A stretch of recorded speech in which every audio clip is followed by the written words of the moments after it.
Me da mucho gusto estar en esta ocasión, en este extraordinario lugar que es el Instituto de Estudios Superiores Manuel José de Rojas, aquí en esta mágica ciudad de San Cristóbal de las Casas, Chiapas.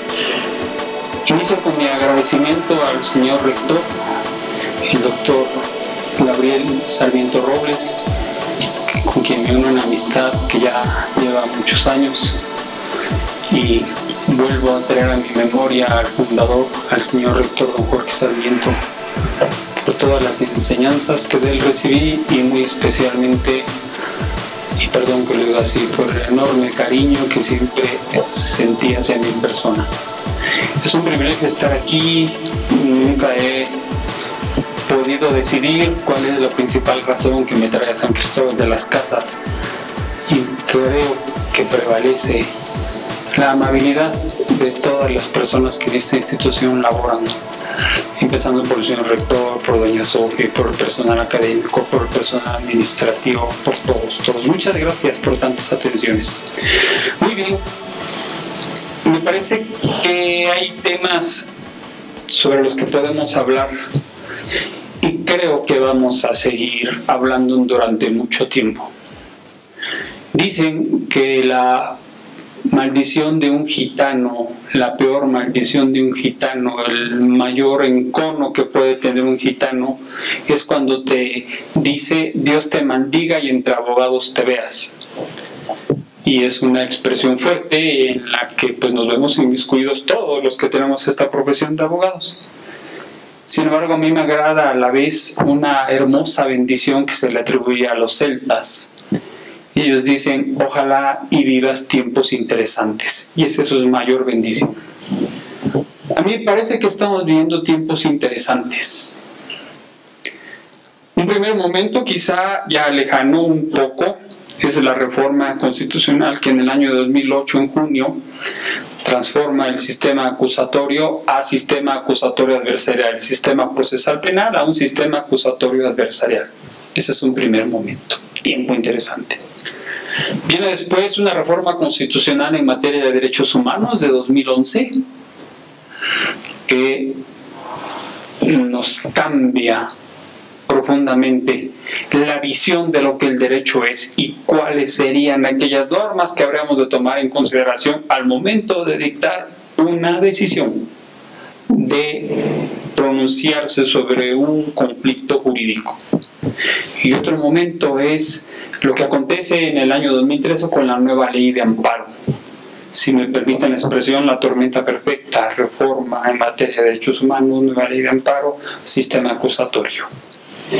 Creo que dentro de las muchas vicisitudes que esto ha tenido, dentro de todo aquello que ha implicado la interpretación que tendríamos que dar a lo que está aconteciendo en nuestro nuevo sistema jurídico, las expresiones de nuestra Suprema Corte de Justicia de la Nación son muy puntuales. Le ha llamado el nuevo paradigma de la justicia. Y sí lo es. Sí lo es porque si nos intentáramos fundamentar en desde dónde debemos de tomar las decisiones, creo que sería válido hacer referencia a lo que en 1789 los franceses nos dijeron en su artículo 16 de la Declaración Francesa de los Derechos del Hombre de 1789, cuando decía, o cuando se expresó, toda sociedad en la que no está asegurada la garantía de los derechos, ni determinada o establecida la separación de poderes, carece de constitución. Y de ello obtendríamos los tres principales componentes de una constitución: los derechos, sus garantías y la separación o las atribuciones en el ejercicio del poder. Y esta expresión derechos, que en poquitas palabras los franceses nos dejaron y que ya lleva más de 200 años, llevamos con esa tradición, pues nos lleva a repensar, yo creo, un poco, mucho la idea de qué es lo que vamos a entender por esos derechos. Y creo que estas reformas nos han llevado a un camino, a un derrotero, pues que nos hace pensar, nos hace fijarnos, voltear la cara hacia esos derechos. Pero dentro de las varias cosas o de los varios eventos, que pueden acontecer, Yo me pregunto, y me lo pregunto en mi función. Yo tengo el privilegio de pertenecer al Poder Judicial de la Federación. He sido durante 23 años juzgador, 4 años, casi 4 años fui juez de distrito, llevo más de 19 años como magistrado federal. En consecuencia, pues todos los días aplicamos el derecho. Esas vicisitudes de las que hablo es, muy bien, tenemos una carta de derechos. Están expresados los derechos en la Constitución y el artículo 1, el primer párrafo del artículo 1 de la Constitución es muy claro. En los Estados Unidos mexicanos, todas las personas gozarán de los derechos reconocidos en esta Constitución y de las garantías otorgadas para su protección, tanto en la Constitución como en los tratados internacionales. Y lo que nos da este primer párrafo es el primer paradigma. La interpretación es, sí, desde lo que dice como derecho la Constitución, pero también lo que se establece en los tratados internacionales.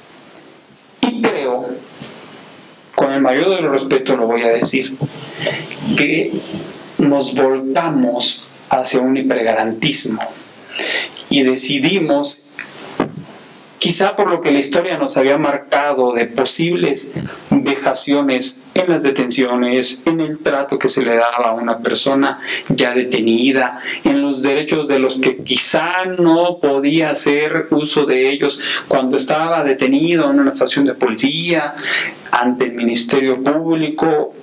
Piensen en todo eso que en el pasado aconteció y que espero que no siga aconteciendo. Y entonces nos volcamos hacia su tutela, y eso es muy bueno. Un Estado de Derecho tiene que ser así, respeta los derechos de los demás.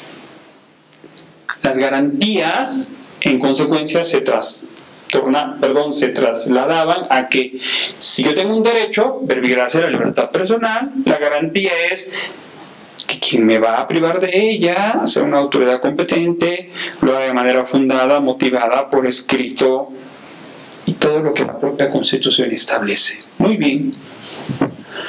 Nos seguimos entonces en esa línea argumentativa, derechos en favor de los imputados.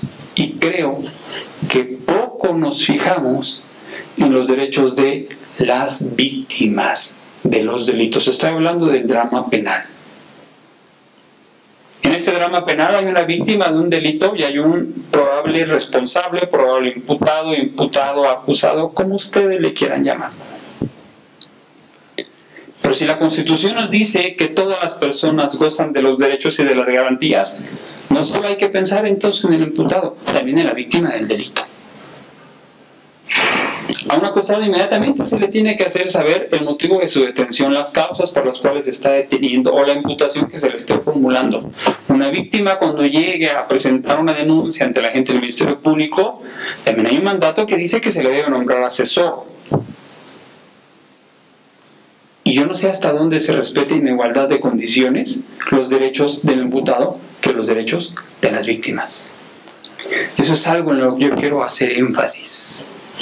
Todas las personas gozamos de los derechos humanos reconocidos en la Constitución y en los tratados. Muy bien, pero cuando dice todas, simple y sencillamente hay que pensar que en cada asunto donde hay un imputado hay alguien, es decir, que es alguien que se cree que es responsable, hay alguien que dice ser la víctima de esa conducta, la víctima de esa omisión, es decir, la víctima a la que se le vulneró un bien jurídico y en consecuencia a quien también la Constitución y el Estado debe de proteger. ¿A qué voy con esto que ha pretendido ser una introducción? Que sí es cierto, tenemos que vigilar los derechos. Claro, es nuestra obligación. La Constitución nos lo mandata. Pero empezamos a poner puntos sobre las IES. La propia Carta Magna te dice los derechos reconocidos en la Constitución, en los tratados internacionales y en las garantías otorgadas para su protección. Y aquí está el primer punto sobre la I. La primera I es muy sencilla. Fíjate en cada decisión, sí, lo que dice tu Constitución, pero cuidado, siempre también desde lo que ha dicho su intérprete autorizado. Fíjate en lo que ha dicho el tratado, pero también en lo que el intérprete autorizado de ese tratado haya establecido. Vamos a poner un ejemplo. Empecemos por el 17 de la Constitución. La justicia debe ser pronta, debe ser expedita.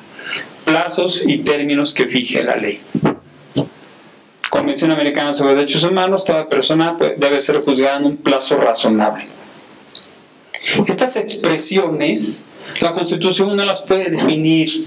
Una Constitución no tiene por qué tener ese tipo de definiciones. El intérprete de la Constitución, o en este caso de la Convención Americana, es la que le va dando un contorno al derecho, si se me permite, saber qué está dentro del derecho y qué no, saber cuáles son los límites, hasta dónde se llega. Y estoy empezando a utilizar una palabra a la que quiero llegar, a los límites del derecho. Y en consecuencia, lo que se ha ido construyendo desde la interpretación de la Constitución en nuestro país, desde la interpretación de la Convención Americana sobre Derechos Humanos a nivel del continente, es lo que debes de tomar en cuenta en cada decisión. Y tenemos múltiples sentencias de nuestro máximo tribunal, que es la Suprema Corte, en donde se hace alusión se interpreta desde los tratados internacionales. Yo creo, y sé que esta expresión es fuerte, pero la asumo, que la reforma constitucional en materia de derechos humanos de 2011 no era tan estrictamente necesaria, pero también creo que no fue suficiente. ¿Por qué no era estrictamente? La aplaudo, por supuesto que la aplaudo, cambió todo y cambió para bien. Pero cuidemos que siempre el cambio haya sido para bien. ¿Por qué no era necesaria? Porque los tratados internacionales ya nos obligaban. Yo les invito a que lean las sentencias de la Suprema Corte, de varios tribunales colegiados de circuito, en donde hacíamos uso de jurisprudencia supranacional, de la Corte Interamericana, de comités de la ONU, sobre determinados temas. Ya los aplicábamos. No era necesario, los tratados ya nos obligaban. Se dice que se constitucionalizaron los tratados en 2011. Mentira, ya estaban constitucionalizados, ya formaban parte del derecho interno. ¿Por qué no fue suficiente? Porque no se jerarquizaron los tratados. Y tenemos aproximadamente 184 tratados en materia de derechos humanos con una jerarquía que no sabemos cuál es.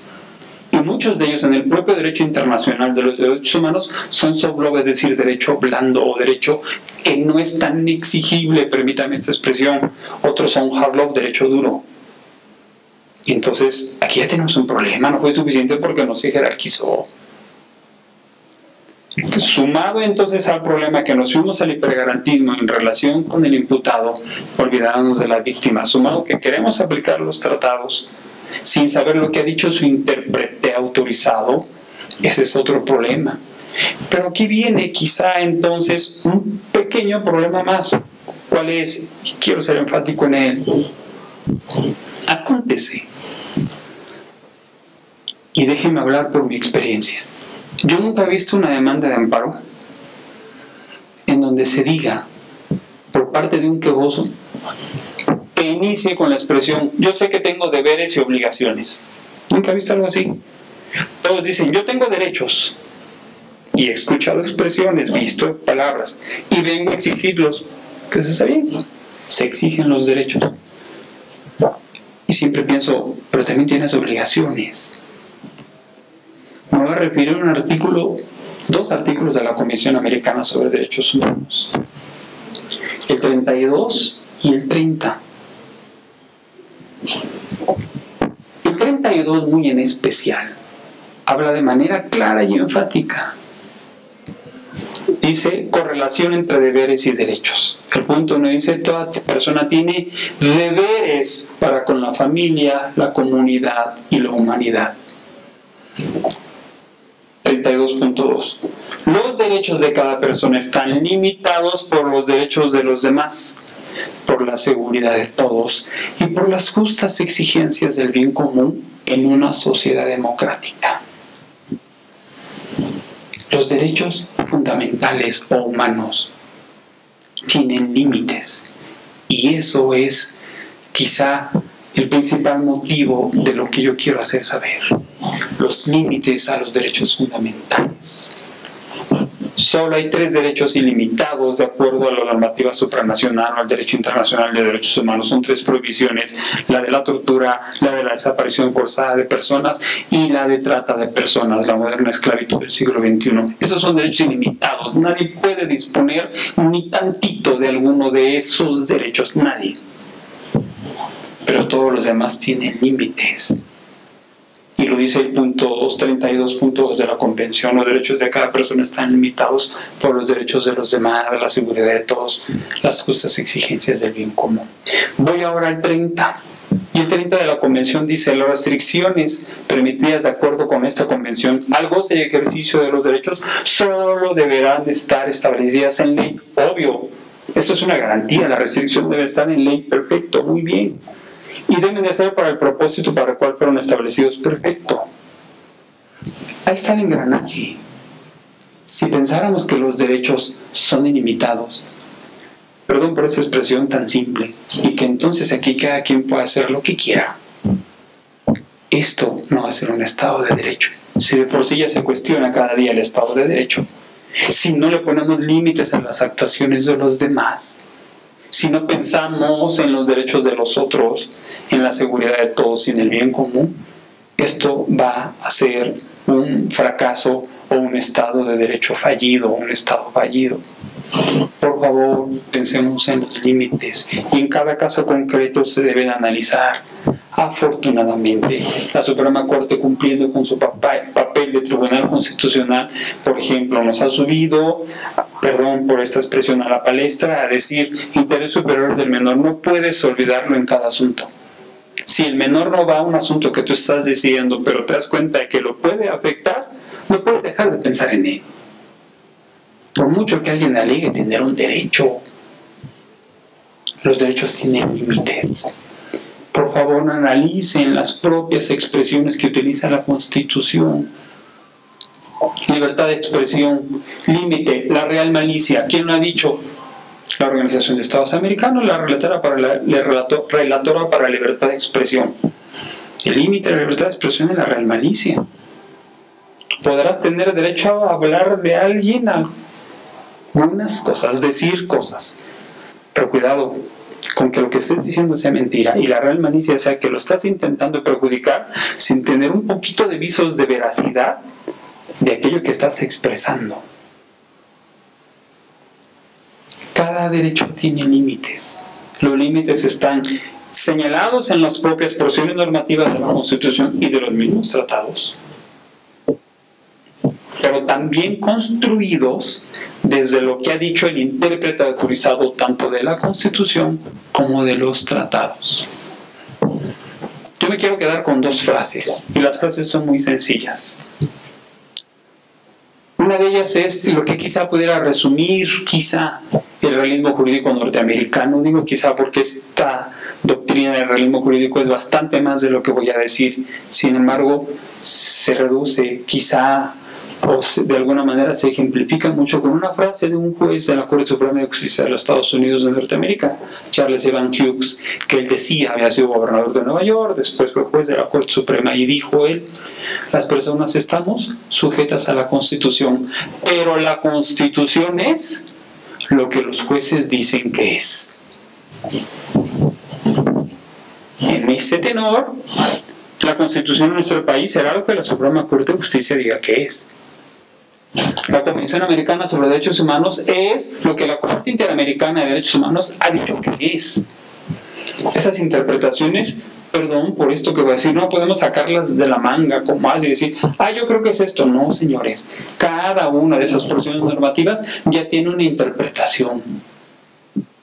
Y no estoy diciendo que las sigamos a pie juntillas, puedes apartarte de ellas. Quizá el caso no dé para colmar aquello que tú estás decidiendo, pero tendrás que dar razones por las cuales crees o decides que es así. Me parece que en esta tormenta perfecta, creo que en esto de la Constitución de lo que los jueces dicen que es, este nuevo sistema de justicia acusatoria adversarial, en vigor ya en todo el territorio a partir de 2016, será lo que los jueces digamos que es. En última instancia, lo que la Suprema Corte de Justicia de la Nación diga que es, lo que los tribunales colegiados de circuito digamos que es, lo que los jueces de distrito digan que es. Pero nunca porque de repente se nos ocurra, a ver, vamos a ver qué tendré que entender por esto, y de la nada diga, pues la vinculación a proceso es esto. No, ya habrá habido construcciones previas en este nuevo sistema de las actuaciones anteriores, aquella que fue sometida a nuestra consideración, una detención, un uso racional de la fuerza, una detención prolongada o no, una vinculación a proceso, datos de prueba apertados, perdón por esta expresión, bla, bla, bla. Ya ha habido pronunciamientos de los señores jueces de control federales o de los estaduales en relación a ver esta determinación o no, si califico de legal o no, ratifico o no esta detención, si fue correcta o incorrecta, y así se va a ir construyendo, y al final la Suprema Corte decidirá, pero no en base, insisto, a lo que quizá en determinado momento pudiera ponerse de moda o se les pudiera ocurrir a los señores ministros. No, ya habrá habido construcciones previas, ya habrá habido argumentos para tomar una decisión u otra, y al final se dirá cuál fue la correcta, cuál fue la válida, con posibilidad incluso de cambiar después de punto de vista. La Suprema Corte de Justicia lo puede hacer, los tribunales colegiados de circuito lo podemos hacer. Ciertamente, la Constitución es lo que los jueces dicen que es. Este nuevo sistema acusatorio adversarial será muy en especial lo que el Poder Judicial de la Federación diga que es. Y en eso yo exhorto que tengamos el mayor de los cuidados. Asumo ese compromiso que me impacta y que me hace mucho reflexionar y tomarme muy en serio mi papel, porque sabré que lo que digamos va a trascender. Sé que lo que expresemos el día de mañana puede constituirse en una jurisprudencia vinculante y obligatoria. Sí, por eso hay que ir con mucha sabiduría, con mucha prudencia para tomar las decisiones. Efectivamente, la Constitución es lo que los jueces dicen que es, pero también me quedo con una frase de un profesor de una universidad norteamericana que él decía que la Constitución no es solo un papel, no es solo un documento, no es solo una carta política, no es solo eso. Él decía, la Constitución es lo que hagamos con ella. Tengamos cuidado con lo que es la Constitución, porque a partir de lo que digamos, entonces será lo que nosotros estamos haciendo con ella. Que no se nos cumpla la maldición de los gitanos, sino la bendición de los celtas. Que estos tiempos interesantes sean para construir un mejor país, un mejor Estado de Derecho. Porque en este país no solo vivimos nosotros, también viven nuestras hijas e hijos, las personas que forman parte de nuestra familia, la sociedad en general. Pensemos en ello. Muchas gracias, que así sea.